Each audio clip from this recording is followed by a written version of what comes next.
Hello, everyone. Welcome to PKU Mathematical Philosophy Lecture Series. I'm the host for today. My name is Shenyang Zhong, and I'm from Department of Philosophy, Peking University. Today, it is our great honor and pleasure that Professor Johan van Benthem will give a lecture. Now, please allow me to briefly introduce our prestigious speaker. Professor van Benthem is a university professor emeritus of pure and applied logic at the University of Amsterdam, where he is the founding director of the Institute for Logic, Language, and Computation, which is the most successful and famous institute for logic in the world. He is also Henry Walgrave Stewart Professor of Stanford University and Jin Yuelin Professor of Tsinghua University. At Tsinghua University, he is also a co-director of UVA Tsinghua Joint Research Center in Logic. And many of you may have been following his online course, Logic, Computation, and Games, at Tsinghua University at this semester.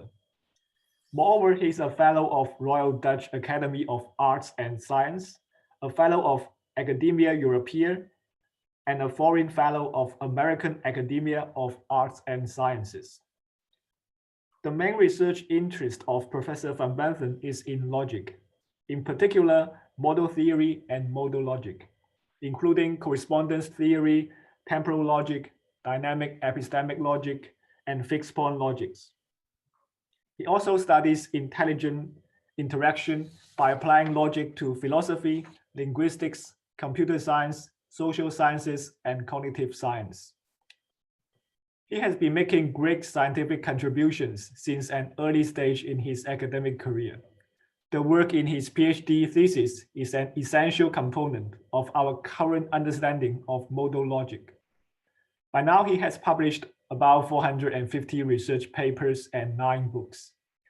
They are not just on logic, but also related to linguistics, philosophy, and computer science. I'm not going into the details, but for those of you who study philosophical logic, you must encounter one of these papers or books in your career, and probably much more. Especially, I would like to mention that Professor van Benthem has edited many great reference works. For example, Handbook of Modal Logic, Handbook of Logic and Language, Philosophy of Information in the Handbook of the Philosophy of Science series, Handbook of Spatial Logics, as well as Readings in Formal Epistemology. They cover most of the intersections between logic and other related fields, and they are of great value not only for researchers in the fields, but also for beginners. So if you are interested in any one of these fields, find a book and read. The title of Professor van Benthem's lecture today is Logical Dynamics in Philosophy. As we can learn from the abstract, he's going to tell us that logic can be used in analyzing not only propositions and proofs, which are products of philosophy, but also thinking, reasoning, and communicating, which are the activities that produce these products. The success of applying logic to study dynamics of information is one of the most influential and famous contributions to logic made by Professor van Benthem. So this is a great opportunity because he himself will tell us about this. Moreover, since Professor van Benthem pays close attention to dynamics, that is how things develop, is well known for making novel contributions and leading the trend in the research of logic. So I'm sure that we'll learn a lot from his lecture. I'm afraid that I've said a lot, but just before I pass the screen to Professor van Benthem, please allow me to invite the audience to interact with our speaker. So please use the Q&A function of Zoom webinar and write down your question at any time. You can find the Q&A button, 问答 in Chinese, in the control bar. Professor van Benthem will answer urgent clarification questions during the lecture and the selected ones after the lecture. Anyway, all of the questions will be collected and sent to Professor van Benthem, and he will somehow deal with them. Now let's invite Professor van Benthem to give the lecture. The screen is yours, please. Okay, thank you, Shenyang. I wish you wouldn't stop and say more of these nice things. But I guess I will now have to speak myself. Indeed, it's a pleasure to speak in this seminar. It's also interesting to think of the historical connection with Russell. Yeah, so my topic for today is logical dynamics in philosophy. Now, I want to talk about this at a rather general level. So even though the mathematical philosophy might be about using significant mathematical or logical tools in philosophical studies, I will only give some illustrations of this, but I'd really also like to emphasize the basic ideas behind those tools. And for more technical details, I refer to literature. So let me talk about first the general idea. So let's take the terminology statics and dynamics. So if you think about the sciences, these things actually occur together. And in fact, it's often said that modern physics started as a sort of change from Aristotelian physics by placing dynamics at the center of attention rather than static position. So important in Aristotle's physics is the notion of a natural place where an object belongs. But in modern physics, it's all about movement, changes in movement, forces that affect changes in movement, and so on. And then very typically, the famous and basic laws, like Newton's laws in modern physics, are actually about movement. So if you wish, dynamics. Does that mean that static notions play no role? No, because of course, in Newton's laws, you also find notions like mass, which is a sort of static property, a sort of inertia that objects have against change in movement. So static and dynamic notions occur together in Newton's laws. In mathematics also, dynamic viewpoints and static viewpoints have existed together at least since the 19th century, when you think about the setup of mathematical theories in terms of transformations and invariance. So for instance, so I mentioned Newton, my first picture. The picture in the middle is Helmholtz. And in Helmholtz's view of geometry, for instance, the basic focus of geometry is actually movements through space. But if you think of those movements, there's actually certain spatial patterns that will be invariant for those movements. And those are the static notions in space that we describe in geometry, like betweenness or equidistance, things like that. And if you think about it more, this statics dynamics connection also occurs in natural language, where there is, as Shengyang said, a sort of pervasive ambiguity, ambiguity, duality between product and process views of the same thing. Take a word like dance in English. So dance is both a verb, so it's an activity, it's something you do. But at the same time, a dance is an object. And there's various sorts of dances which you can consider. And those object dances are produced by the activity of dancing. If you want a philosophical example, take Carnap's famous book, The Logical Construction of the World, and just ask yourself, what does construction mean? Well, in a static sense, it's just structure, means something like that. So just what the world is like. But in the dynamic sense, it's actually the creation of the world through construction. In Carnap's case, through logical construction. So again, you could even read Carnap's title in both ways. And again, these things belong together.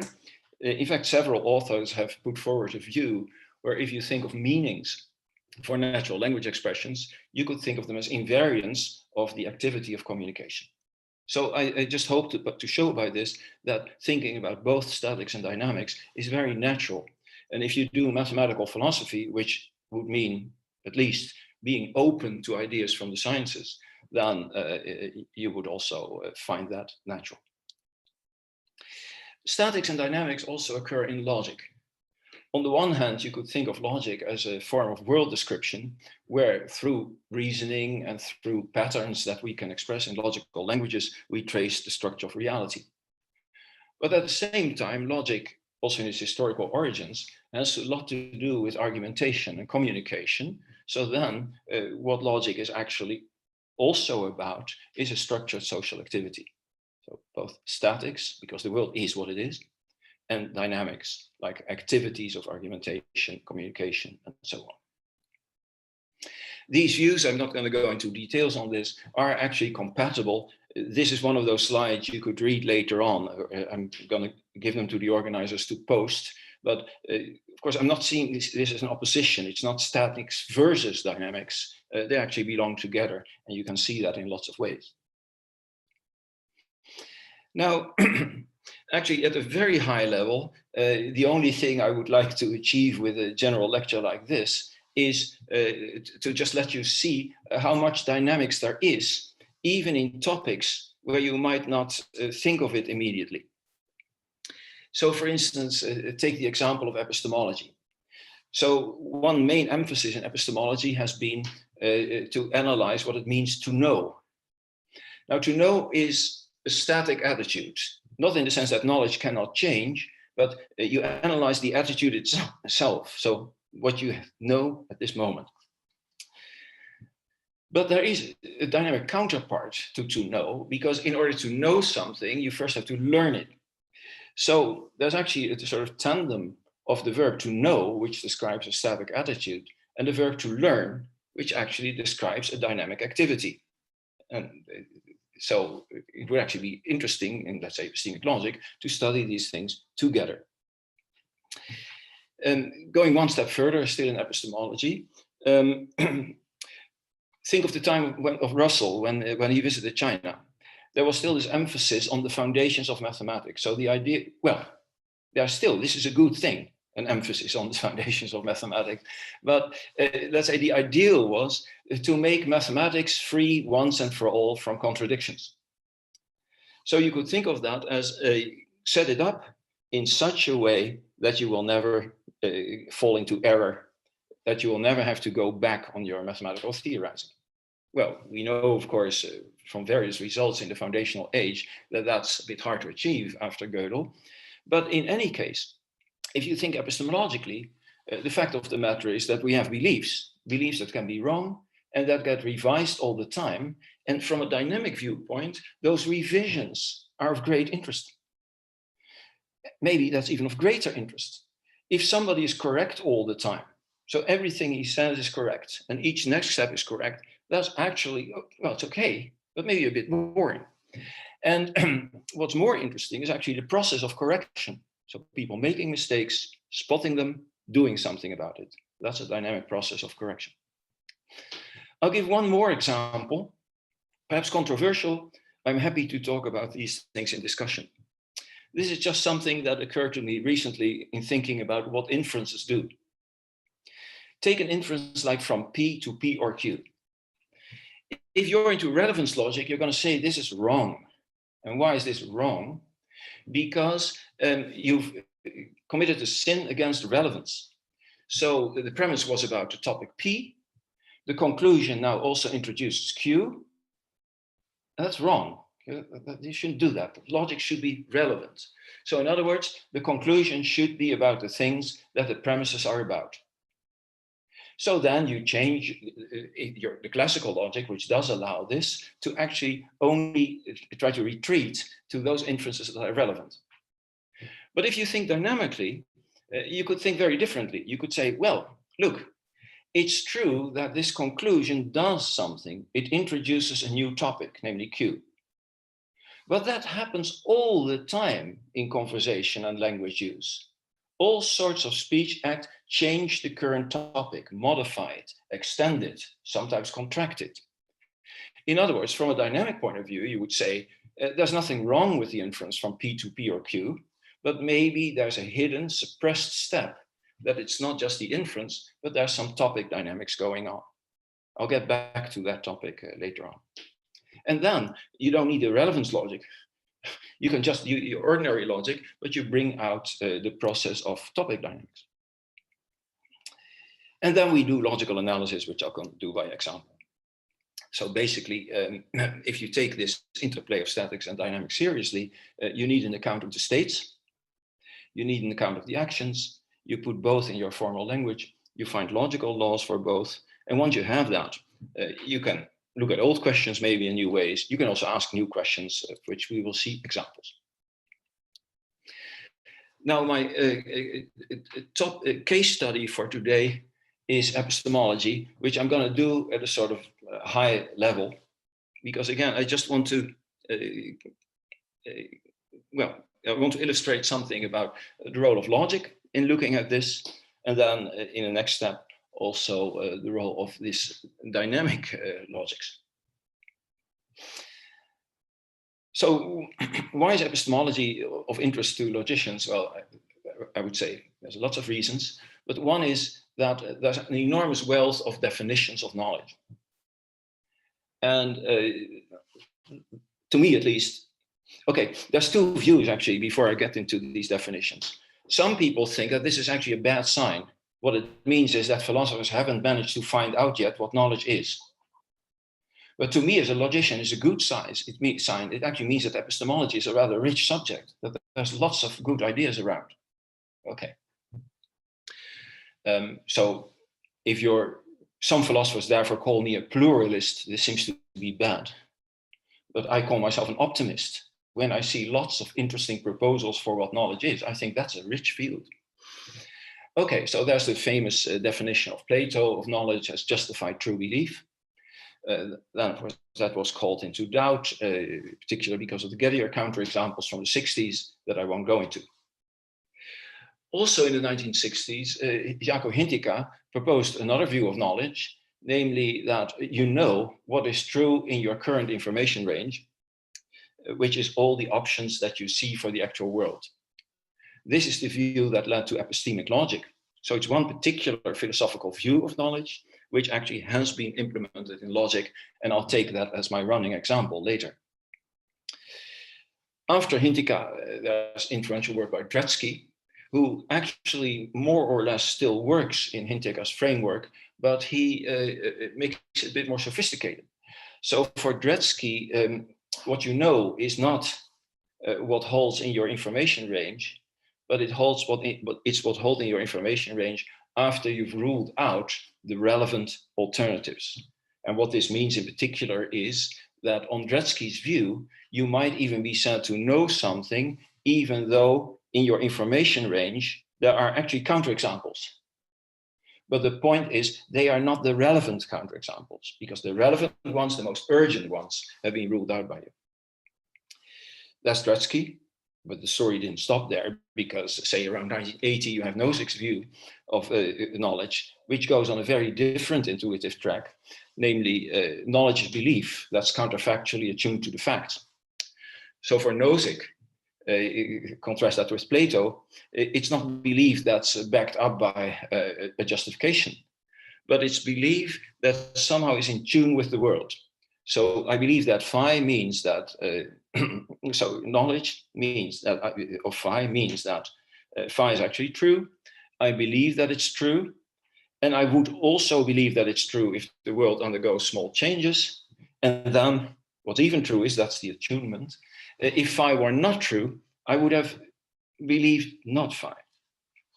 Okay, so it's not important to me to say more about this now, but notice these are really different and interesting intuitions. And of course, there's a whole other tradition in epistemology where knowledge is belief backed up by good reasons, evidence, and so on. Rich. Small thing, I'm just going to skip this. Must there be a right analysis? I already said something about this. Personally, I don't think so. So plurality could be a sign of wealth. Also, a small aside, of course, logicians may look a bit differently. I myself often have a bit of a difficulty even with understanding what is questions, like what is knowledge. That was because I was educated in Amsterdam in the school of Evert Beth, famous logician and philosopher. And Beth actually, in his book, The Foundations of Mathematics from the 1950s, actually said that what is questions come from an outdated Aristotelian view of philosophy and science. Because it's a sort of essentialist view where you need to, so knowledge, you should be able to say what it is in some deep sense. And Beth actually considered scientific philosophy as influenced by modern science, where modern science actually doesn't tell you what mass is. It doesn't tell you what a force is. It doesn't tell you what a field is. It only tells you how these notions behave functionally. So if you wish, modern science has replaced what is questions by how questions. And the other important thing that modern science has done is that what it provides for these phenomena are models or theories that can be changed. So for instance, Newton's mechanics eventually turns into Einstein's mechanics. And that is not a bad thing in the sense that Newton was wrong. He just didn't get the essential meaning of mass and velocity and acceleration. No, it's just one model that gets replaced by a better one. And that's Beth actually also advocated that moral from the sciences for ways of doing philosophy. I've been very influenced by that. And I realize more and more as I get older. Now,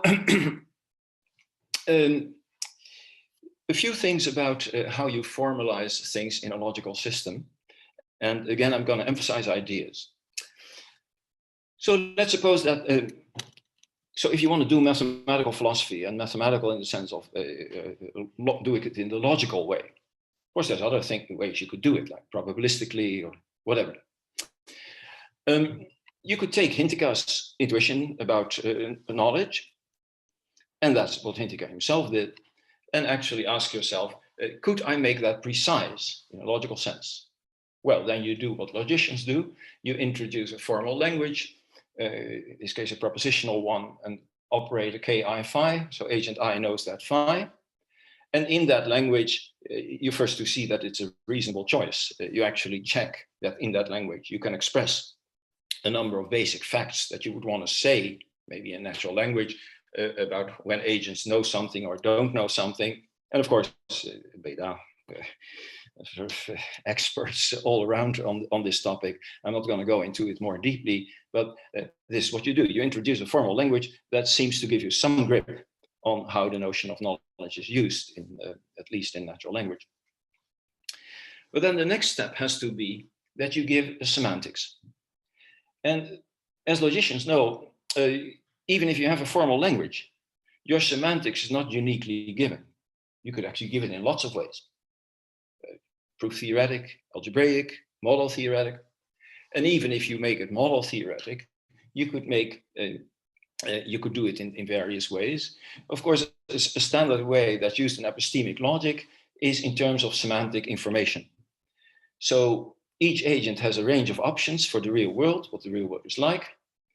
And that's then formalized in epistemic models, which consist in a set of worlds, I'm in the middle, accessibility relations for the agents, epistemic, and evaluation for the facts.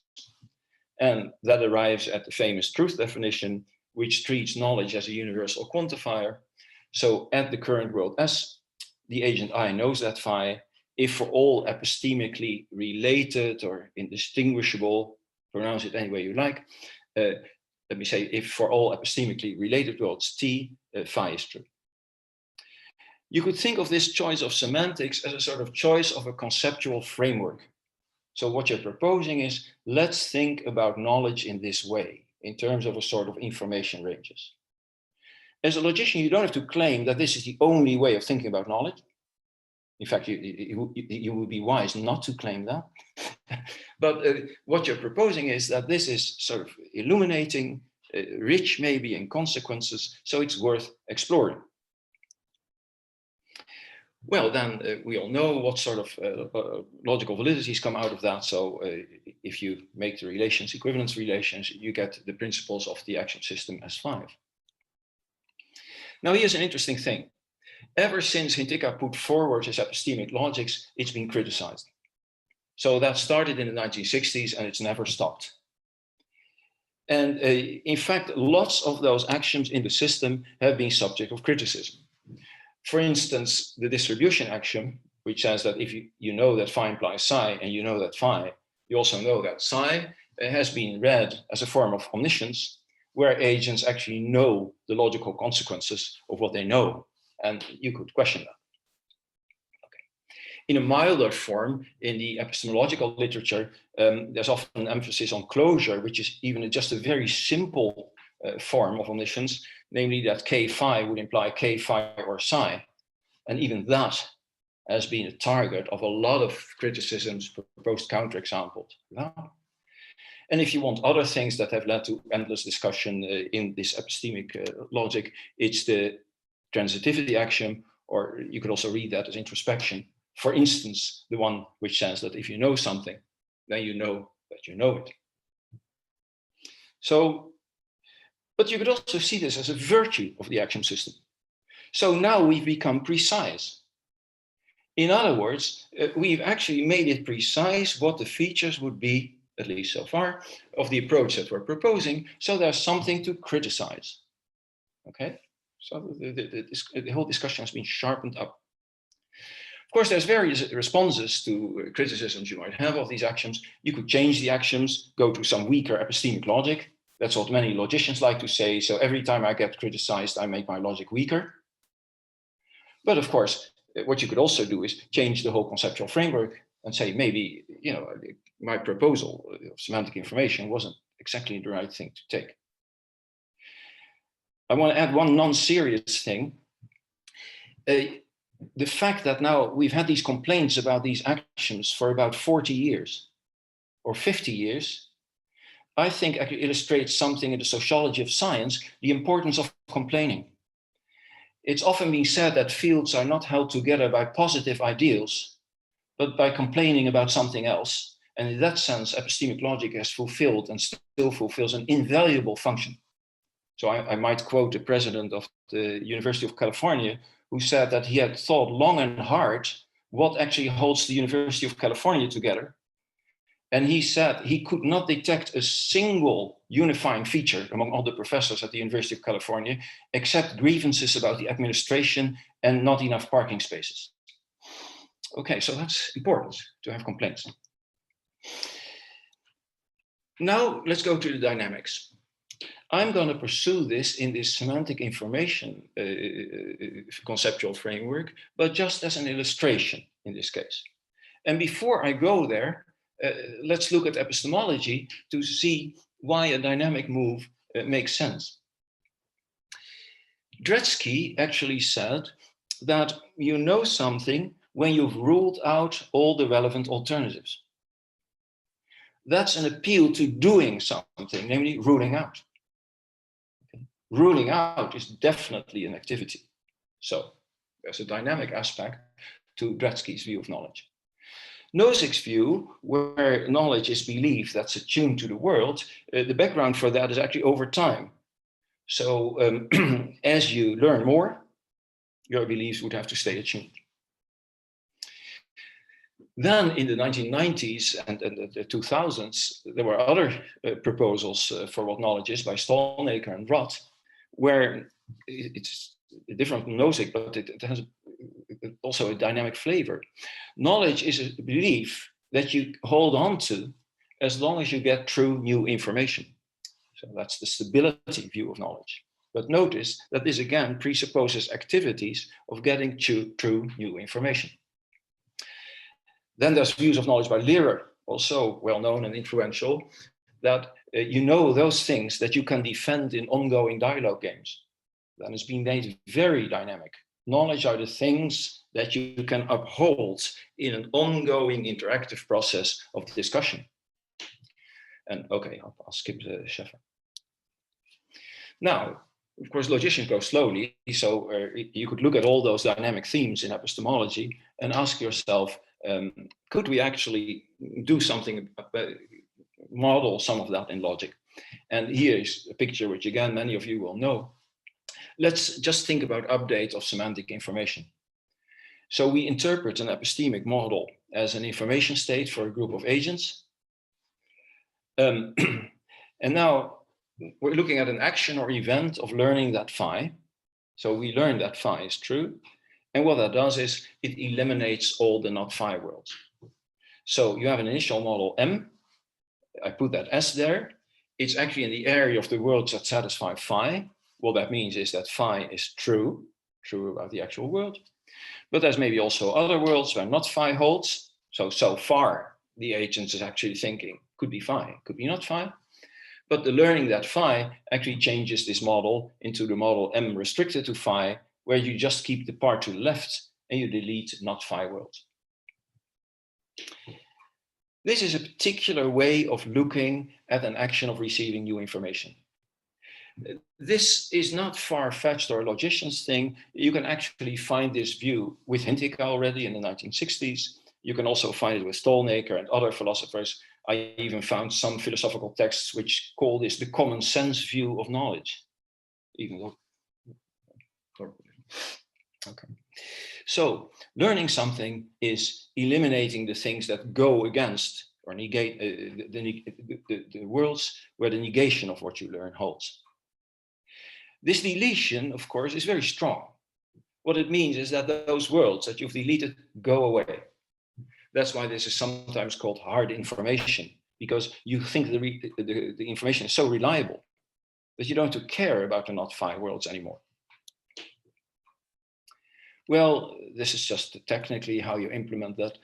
And now a few technical slides that I don't want to go into details about, but either you know it or it's something you could read if, after they've been posted.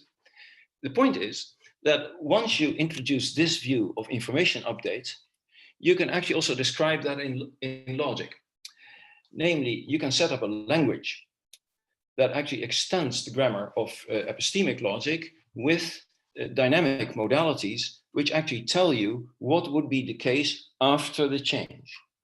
That's very typical for dynamic modalities. So there's a change, namely the learning of phi, or the announcement of phi, or the observation of phi. And what the language itself can now describe is not just what you know right now, but also what you would know after new information was received. So the effects of the dynamic activities have now moved into the language. The language can actually talk about them. There's a semantic clause for this, so which you know, I could leave you to read. Basically, right? So this, this says formally what I just said in words about the meaning of the dynamic modality. And then that's what logicians do. You can actually give a complete axiom system that does two things at the same time. On the one hand, you keep all the proof principles of your original static logic, like multi-agent S5, if that was your static logic. And in addition, you get a number of principles that govern this new notion of what's going to be the case after some information change. Actually, this is the way it's often formulated with these boxes. Some people actually prefer formulations with diamonds. So a diamond announced phi psi would actually say phi is true, it can be announced, and after the announcement, psi is the case. And then the only thing I'll say is what's typical for these axioms is that they will allow you, like look at my blue line, to actually analyze what an agent would know after some information was given. That's basically all I say about it. So look at the form of this principle. What it actually says is, so it's possible to announce phi, and then the agent will know that psi. That's equivalent to saying that phi is the case. And beforehand, the agent already has conditional knowledge that if phi is the case, then announcing that fact, that phi is the case, would result in psi. These axioms are different from the axioms for epistemic logic that people have endlessly discussed. So they look different from these ones because these ones are only about the static notion of knowledge. So in these principles, dynamics doesn't play a role. Now, the only point I want to make about Pell is that once you have a system like this, there's more principles that you could discuss from a philosophical point of view, for instance, from the viewpoint of fit with what you think about knowledge and information change. So is it really true that after you've given you can reduce knowledge achieved after getting the information that phi to conditional knowledge of what announcing phi would achieve, namely psi? That's something you can think about now. Well, that actually, so if you want mathematical philosophy or interplay with epistemology, what that actually means is that a system like public announcement logic, either in its version with the boxes or in its version with the diamonds, can actually frame new discussions. So I'll quickly say just a few brief things about this. First, public announcement logic, just to stress that, maybe too much by now, is just one way of making dynamics explicit. So in my talk, it only serves to show that it can be done. But I'm not suggesting that it's the only way or the best way or something. It's just a proof of concept. And Powell actually, of course, also only explores the notion of information you already have in traditional epistemic logic, namely the semantic information as range. So that doesn't exclude other viewpoints, but it just shows that this sort of combined static dynamic approach is possible. But even using Powell, there's lots of things you can do. So for instance, with Alexander Baltak, I've done some things not too long ago on actually using ideas like this to actually develop a logic of imprecise observations and measurements. Or for instance, there's a forthcoming article in by Michael Cohen in the Journal of Philosophical Logic, where he actually makes the point I just made very forcefully. So he says, once you have logics like Pell, you can actually enrich philosophical discussions, because philosophical discussions of introspection have usually been just about things like this, like if you know phi, do you know that you know it? Or maybe if you don't know that phi, do you know that you don't know it? This is just about the statics of what you know or don't know right now. But Michael's point is that once you have the dynamic perspective, there's lots of other questions that are also relevant to thinking about epistemic scenarios. For instance, here's one. Michael considers a principle that you would normally have in Pell. Well, okay, this is the form he puts it. Maybe I should have changed the formulas a bit. So suppose that it's true that after announcing phi, you know that phi, then it follows that the agent knows that fact. You could actually see this as a form of introspection. So if getting a certain information is going to lead to a certain knowledge, then through introspection, the agent can actually know that this is the case. Michael actually, this is not k phi implies kk phi. It's actually a sort of new form of introspection into your own abilities for picking up new information and getting knowledge. Michael actually rejects this. For that, you'd have to read his JPL paper. He replaces it by other principles. And in that way, Pell suddenly starts playing a role in an enrichment of the philosophical discussion of what introspection might mean. There's introspection into the statics. That's the usual discussion about epistemic logic. There's also introspection about the dynamics. That's the new discussion which he is proposing, and which I would warmly endorse. Now, this is just one case, and I'll give one other case, and then, so try to get to a conclusion.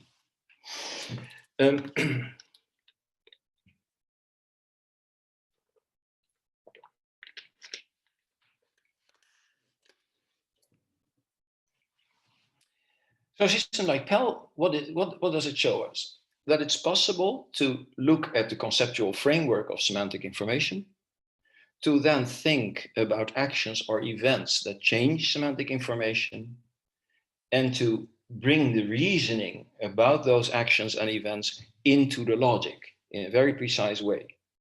And then, exactly as with the original epistemic logic, the Pell framework is actually gonna make certain things precise that you can agree with or disagree with. So the whole discussion gets focused, but this time about epistemic ideas you might have about what informational actions do or should do, and so on. But let's now complement this with another view that's very natural to put side by side. So in this update of semantic information, there's actually a curious feature which was already noted by Hintika. So let's go back to the basic notion of validity and logic. So let's look at a valid inference like phi or psi, and not phi implies psi. So this is a sort of basic inference step you might make, and we presumably do make all the time. Now, what does validity mean? Validity is defined as saying that in every situation where phi or psi and not phi are true, psi is also true. Right? That's the definition of validity. In every, or if you want to put it a bit more mathematically, every model of phi or psi and not phi is also a model for psi.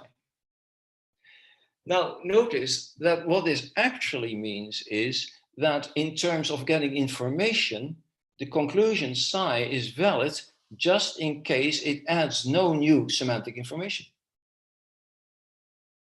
Right? Because that is just the notion of validity. So you're only allowed to draw the valid conclusion psi, the correct conclusion psi, if in fact psi was already true on the basis of what you currently knew. So it's not going to change your model in terms of ruling out more. Hintika has actually called this the scandal of deduction. So we think that deduction is important, but in the sense of semantic information, it adds no information. So why do we do it? What's the point?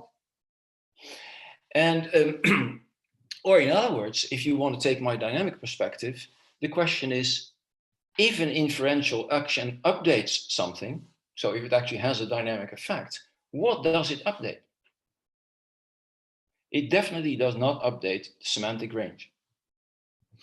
Now, my answer to this is actually a question to which there are many answers, but I don't think any sort of consensus. My answer to this would be, you can see that in a paper in the Handbook of Philosophy of Information, that we should think in terms of different kinds of information in logic. And in particular, in this case, when you think about what inference does, maybe a bit more syntactic or, well, not purely semantic information. This discussion is sometimes framed in terms of explicit knowledge.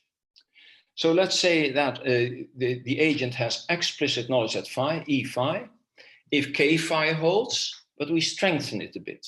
So K phi just meant that the agent has this semantic information, but in addition, the agent has something else. It could be access to the information, to the semantic information, but access in some sense that we have to model. It could be awareness. This is a popular line in the literature that I'll pursue in a moment. It could also just be, if you want to think more psychologically, paying attention. Okay. Of course, this is not modeled in the models I gave you before because all these notions are just not there. And you could actually think that what drawing a valid conclusion does is the following. It keeps it's valid precisely because it adds no new semantic information, but it's still useful because it updates our attention or awareness. So basically, we get a better grip of what we know in terms of explicit. So if you want some formulas to illustrate this, look at the following. First principle is, if you explicitly know that phi implies psi, and you explicitly know phi, then you know that psi in the semantic sense. This is okay, at least from the viewpoint of epistemic logic, because E is even stronger than K, so this would actually follow from distribution. But now contrast this with another principle. If you explicitly know that phi implies psi, and you explicitly know that phi, do you explicitly know that psi? Well, that depends. It depends on whether you're actually paying attention to psi by itself. That's not necessarily given by the explicit knowledge of phi that implies psi and phi, so something might be going on. In fact, one way of thinking about this, if you think dynamically, is in terms of the last line. Suppose that you have explicit knowledge that phi implies psi, and also explicit knowledge that phi, then you would have explicit knowledge that psi if, and now I put some mysterious action with 3 dots, and we're looking for actions that would make this valid. But the question is, of course, what sort of action would do that, right?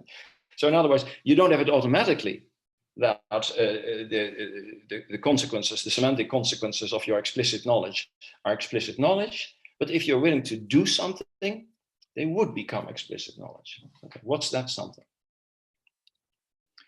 Here's one proposal. So that literature goes back to Joe Halpern and other people who have actually looked at awareness logics. So what you do is that in models, epistemic models, you also assume that the model assigns sets of formulas to each world. And think of those formulas as the assertions you're aware of or paying attention to. You might assume that's a bit up to you, that these awareness sets are the same in each semantically, epistemically related world, or maybe not. The clause, the truth condition for this is very brutal. So aware phi is true in a model M at the world S if the formula phi just sits in the awareness set, which the model assigns to S. Actually, awareness has been criticized a lot. When it was first proposed, people thought this was so silly that you could do nothing with it. But it's had a lot of staying power, this idea, and it's come back again and again. And well, I'm not saying that that makes it a good idea. Let's say the flu also comes back again and again, but that's not necessarily means that it's a good thing. But in any case, and if you have this awareness, for instance, then you could define explicit knowledge as your semantic knowledge, K phi, plus the fact that you're aware of phi. Now, I've suggested, we were talking about actions, that there would then also be a dynamics of awareness.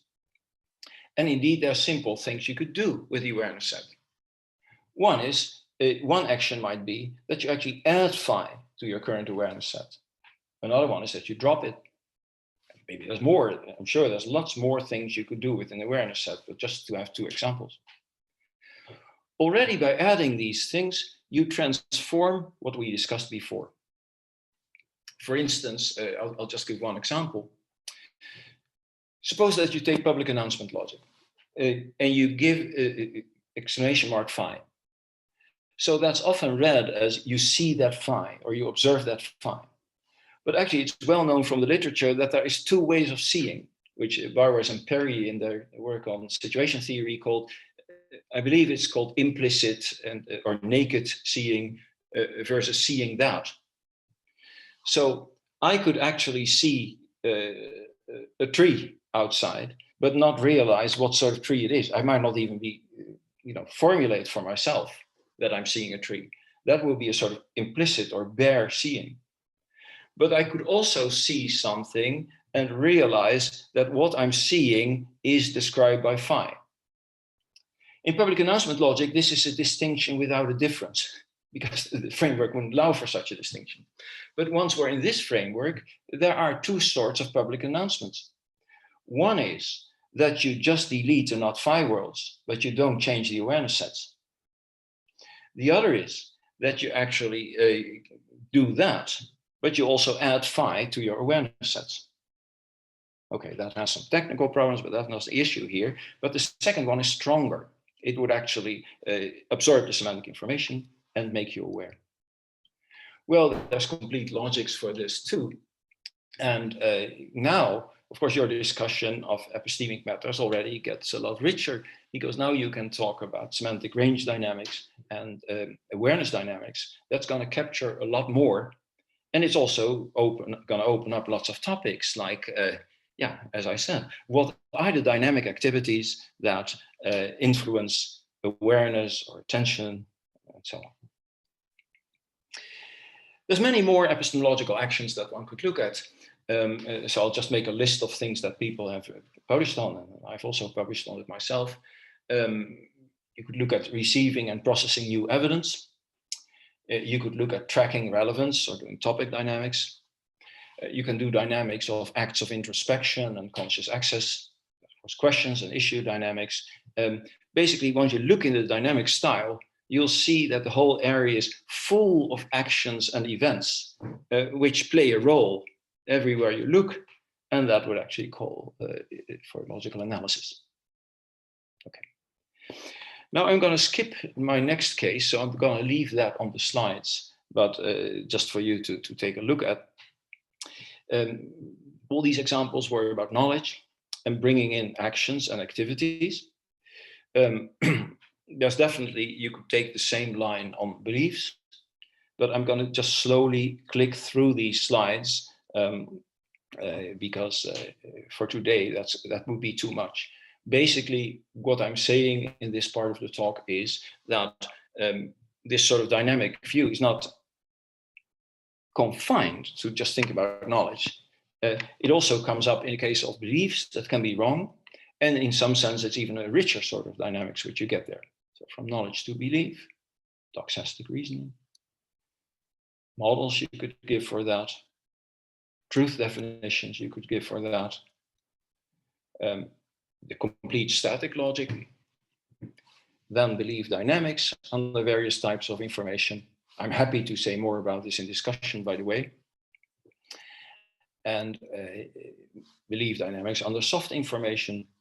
There's lots of things that where a dynamic viewpoint applies. And of course, in the case of belief, it's also interesting that the dynamics is totally not a new idea. So if you have probabilistic views of belief, then update of probability has been a topic forever in the Bayesian tradition. So what I'm saying on the logic side fits with that. And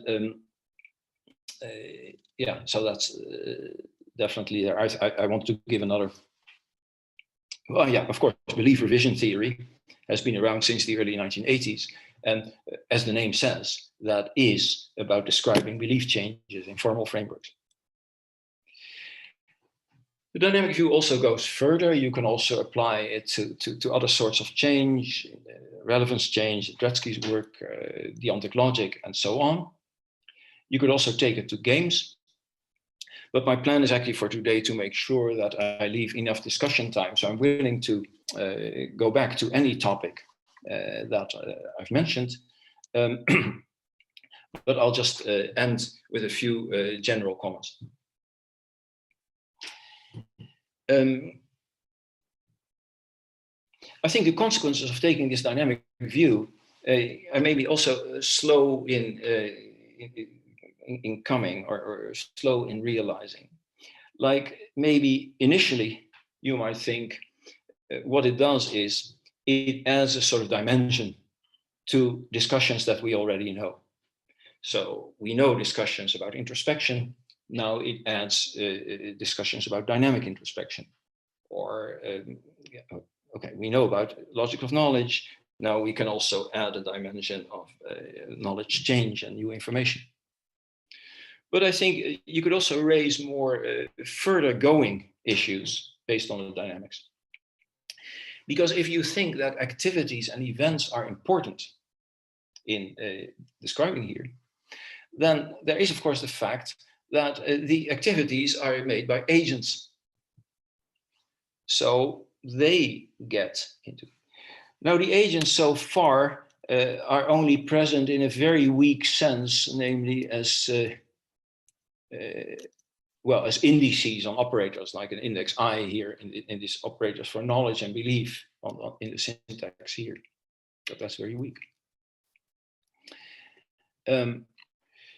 One thing that actually interests me a lot is actually the undeniable fact that agents show great diversity in their capacities. So that it would actually be important to bring in more models, not just of the actions and the events, but also explicitly bring in models of the agents that are actually engaged in these activities and events. And those models would actually have to, at least in my interest, account for the diversity that we find.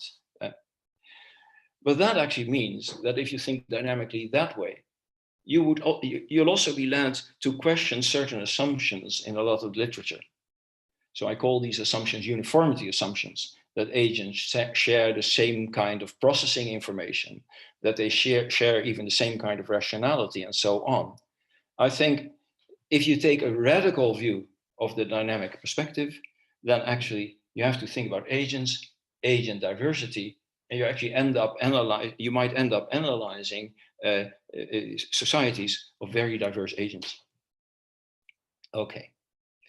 Well, that's basically what I wanted to say. So about the dynamic perspective, what I've said is, if you forget even the logic, then I would just say it's just a way of looking differently at things, regardless of the logic you choose. You look at things in a bit more sensitive way to new notions and facts that you could find in natural language vocabulary, and things that normally you don't make explicit in the logic, but that do seem to play an important role, and you actually bring them out. So you make them first-class citizens of your analysis. And on the logic side, what I've said is, if you decide to use logic to do this, you could also do probability or something else, but if you decide to do logic, then actually you'll do logics that bring static and dynamic notions together. And then one of the interests is precisely going to be the laws for these notions together. I end with maybe a comment about how I see this in connection with mathematical philosophy. So, frankly speaking, I don't exactly know what mathematical philosophy means. Maybe Russell knew, because I think he wrote books with that title. But it could mean different things. One is just that you would think of mathematics as a tool for philosophy. Okay, so then it's a sort of, there's an asymmetric relationship. The mathematics just helps to sharpen, maybe, if you wish, philosophical notions and philosophical discussions, maybe also enrich them. But I'm actually thinking, if you think of my introduction, that I think of mathematics and philosophy on a par. So they're both general styles of thinking about things. And I also think of mathematics not just as a formalization project, but as a field which provides relevant general ideas. In fact, I think the whole statics dynamics things is a sort of mathematical idea, which is very closely related to transformations and invariance. So mathematical philosophy for me would also mean that subjects would actually be willing to import major concerns from other fields because they're sort of deep and relevant. So not just auxiliary, but on a par. And of course, I haven't claimed that mathematical philosophy has to be logic. But it's probably true to say that modern logic is a child of mathematics and philosophy. So if you look at those two parents, why not look at least at one of their successful children? Thank you very much.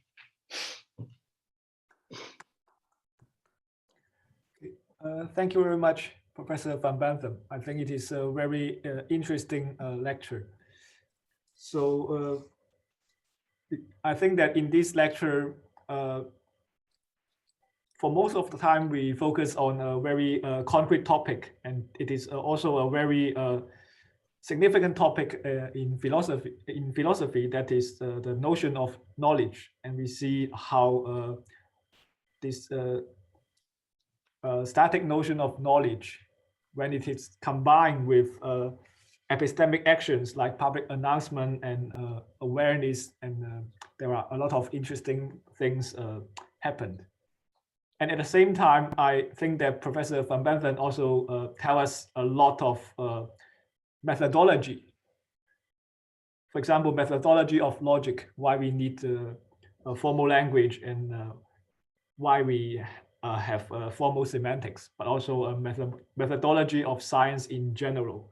For example, diversity or pluralism. But on the other face, it is just richness in discussion. Right. And I think on one hand, we saw criticism, but on the other hand, criticisms are the promoting force for further development. Okay, so it's time for a question. So, okay, I think there are just a couple of questions. Maybe we could deal with them one by one. So maybe we, for the ones that comes first, we deal with them first. Okay, I think the first question is from Xingchi Su.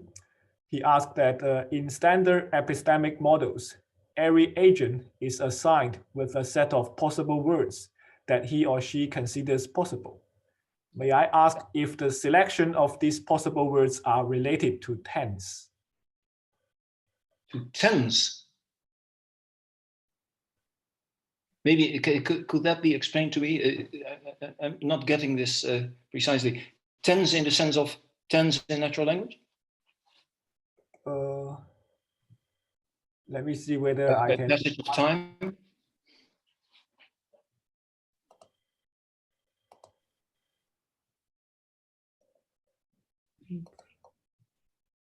Yeah, hello. So it seems that you can hear me, right? I can hear you. Oh, yeah.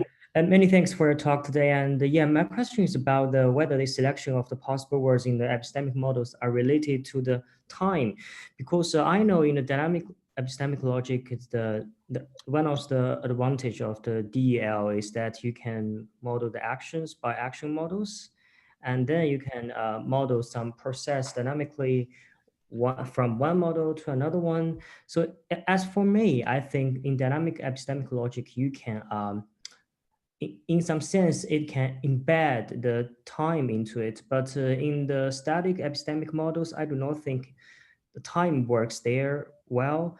But actually, I have a strong feeling that the standard epistemic models only give or provide a set of possible words that the agent considers possible, but I do not know that this considers possible means he considers possible currently or he considers possible during a time.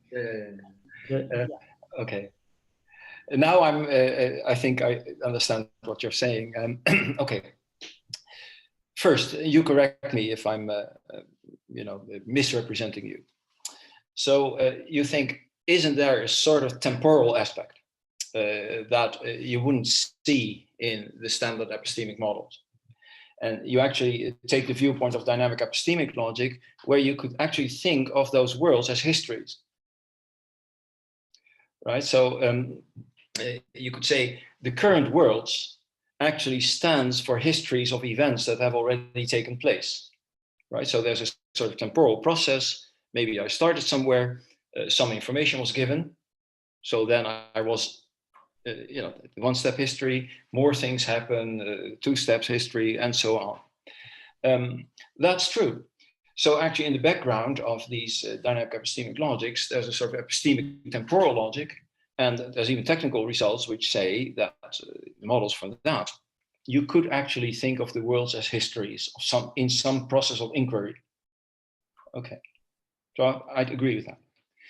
Now, you're saying, yeah, but we don't see that temporal dimension in epistemic models. Yeah, this is a bit complicated. I'm actually writing a paper about this right now because it has to do with, suppose that you get an abstract framework like this, right?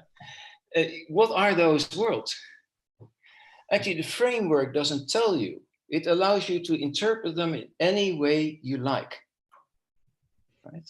This is mathematics, it's abstraction. So, of course, I call them worlds, but you shouldn't read too much into that word world. I call them worlds because my father called it worlds, and my father called them worlds because my grandfather called it worlds. It's the same reason we say ladies and gentlemen for people.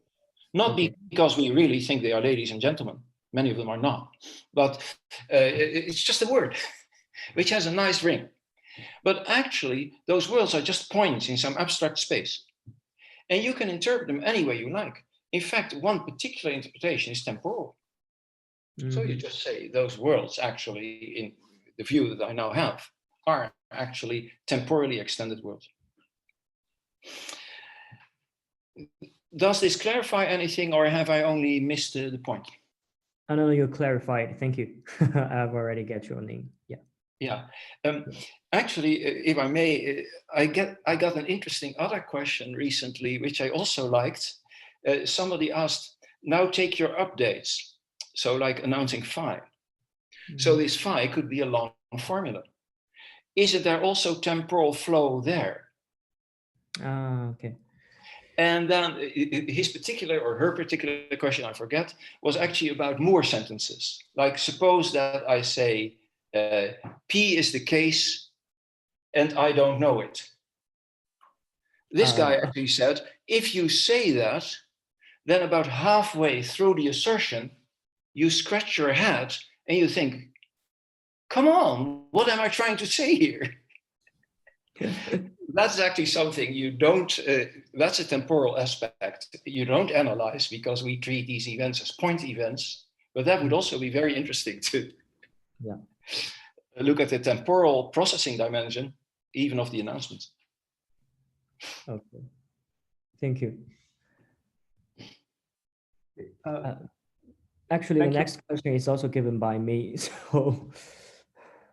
Sorry, maybe it's fair to. Next one. Yeah, I know. Sorry. The next one. Okay. So there is another question in the Q&A part. So it is asked by Xue Fei. The question is it possible to transform one logic system to another, which are applied to different situations with dynamic operators? Yes, this is,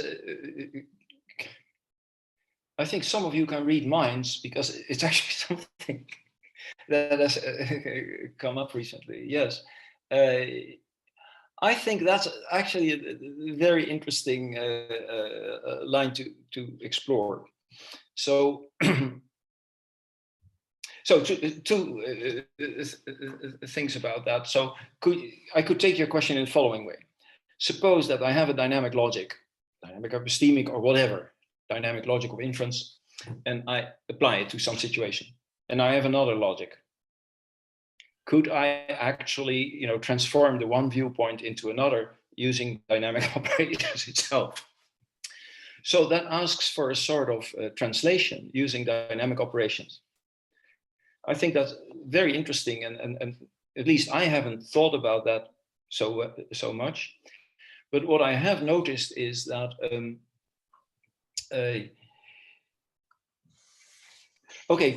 what you tend to do, and what even logicians tend to do, is that they think of each logical system they produce as a separate thing. But in reality, all these systems have lots of connections, right? Under translation, under various transformations, and so on. So there's always a sort of legitimate question of transformation. And I think in this area of dynamic logics, there's many open problems of that sort. That's all I'll say. I think it's a good question.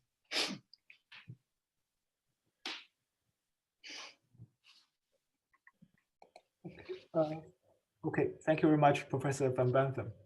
So next question is also asked by Xingshi Shu.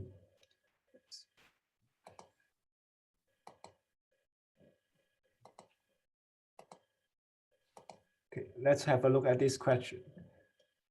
It says that according to my understandings, it seems that only explicit knowledge has positive introspection. So positive introspection should be invalid with respect to the bare K phi implicit knowledge. So could you please explain it more?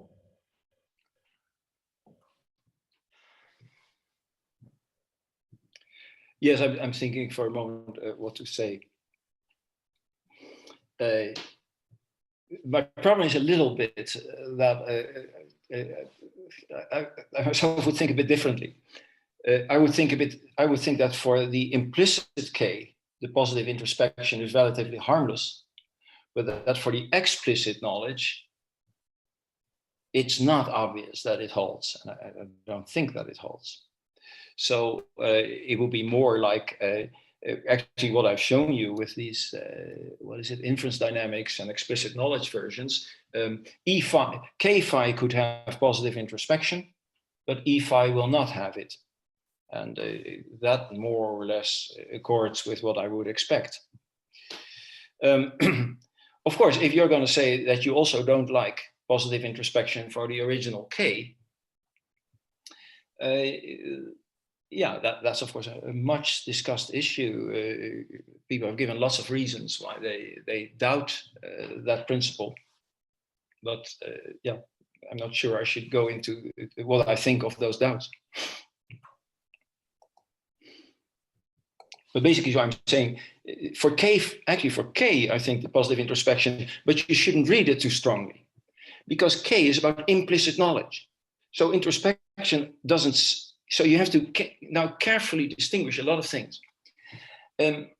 K phi implies KK phi means that if you implicitly know that phi, so you may not even be thinking about phi, then you implicitly know that you implicitly know that phi. Here's another principle. K phi implies EK phi. That's wrong.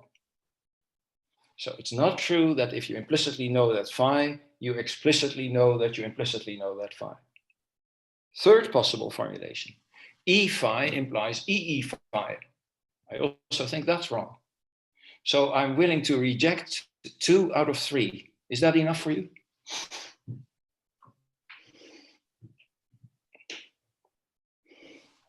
Okay, yeah, I think I understand your meaning.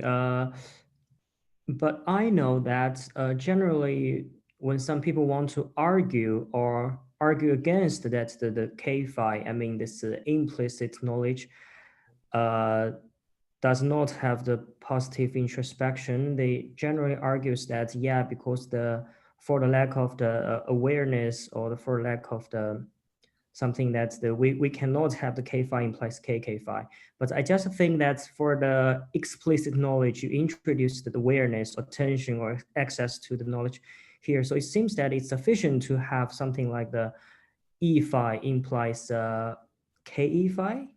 Yeah, that would actually hold in the semantics. Yeah, I think so. Yeah. Of course, there's also very different reasons why you could, criticize K phi implies KK phi. Take Williamson's famous examples with imprecise observation and so on, but that's a very different line, right? So I haven't said anything about that. That would take me too far today. But Williamson has a very original, different sort of problems with introspection, even in the K case. Thank you. Okay, thank you very much, Professor Van Benthem. Let's see. Maybe now we can make a small change, and if anyone in the panelist has a question, please signal to me, or you can just unmute yourself and ask your question.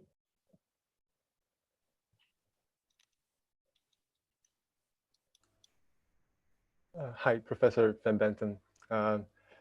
Actually, I have 2 questions. The first question is about awareness dynamics. Okay. So I was wondering how to understand the semantics of the dynamics of the awareness. So I become, how do I understand how I can become aware of a content? So does it have to be associated with the announcement of an information? My impression is that it does not, right? So how do we understand this plus phi sign? Is that I can become something can become seen to me.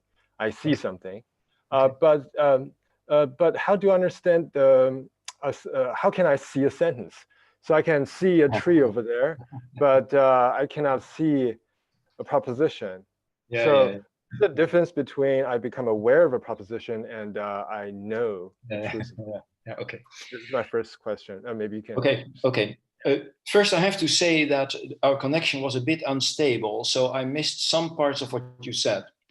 It suddenly occurred to me that we need a new public announcement logic, which actually has an operator which tells you what you know after you've heard half of phi. You see what I mean? To actually model the conversational situation that you and I are in. So could you maybe just briefly repeat your main point? My main point is that becoming aware of a sentence seems to me. Okay. Yeah. So this is part, I think, of the general criticism of awareness logic. So what does it mean? I put this set of formulas, but again, it's a purely abstract device. Because, what does it mean? What am I actually modeling? Presumably, as you say, I'm not looking at a sentence. But yeah, the way I've tended to think of it, say if you take Burroughs and Perry and you take these two sorts of seeing, so let me take an example. It's not their example, but here's a famous example. Oedipus, when he returned home, met his father on the street, saw his father on the street and killed him. If you know the classical tragedy. And this led to all sorts of problems. But of course, the problem in the tragedy is he saw his father, but he didn't see that it was his father. He just met a very unpleasant stranger who refused to give way, and he killed him.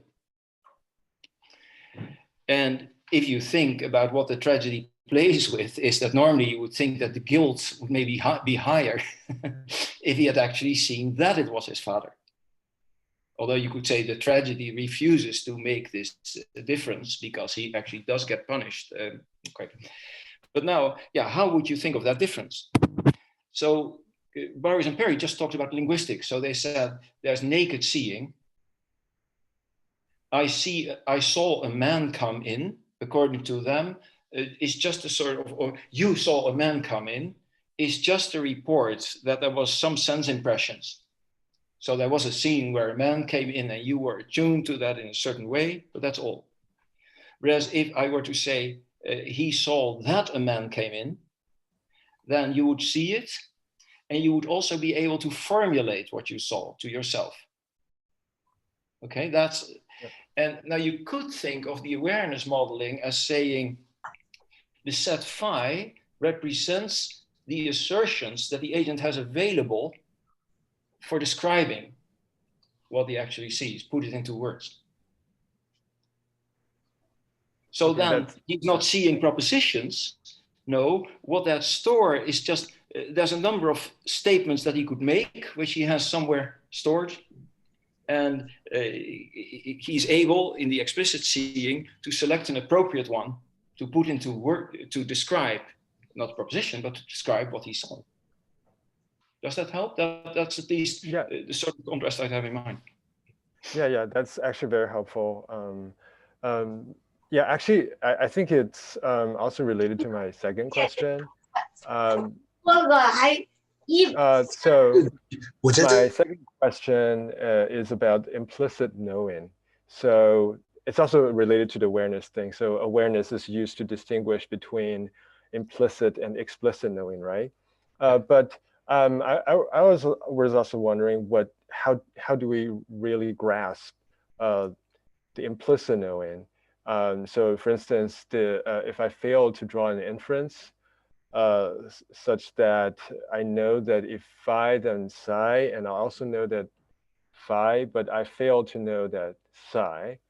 But you can claim that there's a kind of implicit knowledge that I nevertheless know that psi. Is that the case that you have in mind? I would think about implicit knowledge as it's knowledge that you could have on the basis of your information, but you haven't yet done all the work to make it clear to you in your own mind. And of course, that could, so that's how I think about it. Of course, you still have a reasonable question, like what's the status of this? If you call it implicit knowledge, then actually, of course, you go a bit to a sort of mental picture. Like when you watch crime movies, say, right, and you're looking for suspects, then often, let's say maybe it's about you've been cheated by a partner. And then often in these crime stories, you get something like, I really knew that this was happening, but I didn't want to know it. You could call that implicit knowledge in the sense that you knew it in a way, but it wasn't vivid to you. But the other way of thinking about it, which has actually been the way I think which Halpern has often described it, is more that implicit knowledge is the knowledge which somebody else could ascribe to you. So that's a different viewpoint. And I'm not going into your mental states. I'm just saying in principle, this guy knows these things, right? So it's my description as a modeler or say a well-informed outside person. That's another way. I think the formal setting allows for lots of different interpretations of that. Yeah, very helpful. Thank you. Maybe I ask a question. Okay. Nice to meet you, Professor from Benthem. I'm Chen-Bo. Yeah. I didn't know much about epistemic logic, especially the dynamic. But I just a small question. I saw a formula. After announcement phi p equals phi and p. I think this sentence, this formula supports the announcement is true. But sometimes announcement is not true. For example, if I announcement something, Wang Yanjing didn't believe it, didn't take it as true, then this acknowledgement and knowledge and belief didn't change. So from after announcement phi, low p can imply low p, phi and p. If it is this case, I don't think so. Maybe many times some people, even some government make some announcement, but we don't believe it. We don't believe them. So, yeah. Okay. Okay. Is it you, Chen-Bo, speaking? Yeah. Yes. Yeah. Okay. Hi. Okay. This is true, but now don't hang too much on the word announcement. So this action exclamation mark phi, what it only models is a very special thing, a public, totally trusted announcement of true information. So when people say announcement, that's what they mean. I completely agree with you that if you look at what people say, right, what people say, then there is no presupposition that it's true. So what that just means is that there's lots of other actions of giving information that would not be described exactly by this system, but they could still be described in systems in the same style. In fact, for some strange reason, some dynamic epistemic logicians have been very interested in analyzing lying and cheating. Just as an example. Of course, you won't get the same principles for this reasoning. You also won't get the same updates. Those updates in general will be a bit more complicated, but so I'm totally with you. There's much more that, in fact, the only person, I agree with you also this, the only person that when she said something, I trusted her 100% in my whole life was my mother. All the other statements that I've ever heard, there's a little room for doubt. But if there's a little room for doubt, you can still analyze. I'll quickly go to the belief case to also make that illustration. So in the belief slides, I actually distinguish two sorts of information. Hard information, which is of this public announcement PEL type, which is totally reliable. I totally trust it. It's absolutely, no doubt in my mind. This is true, and I'm gonna accept that. But I also talk about soft information. So, sorry, Chen-Bo, I didn't want to, by the way, insult you. When you say something, I also trust it with an enormous high degree, right? Let's say 99%. And but it would be soft information. It would actually be call for a bit more sophisticated update mechanism, and these also exist, like here.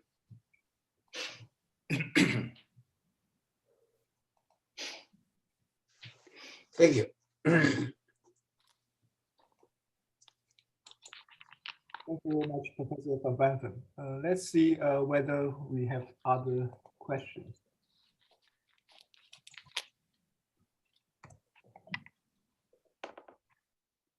Hi, Johan.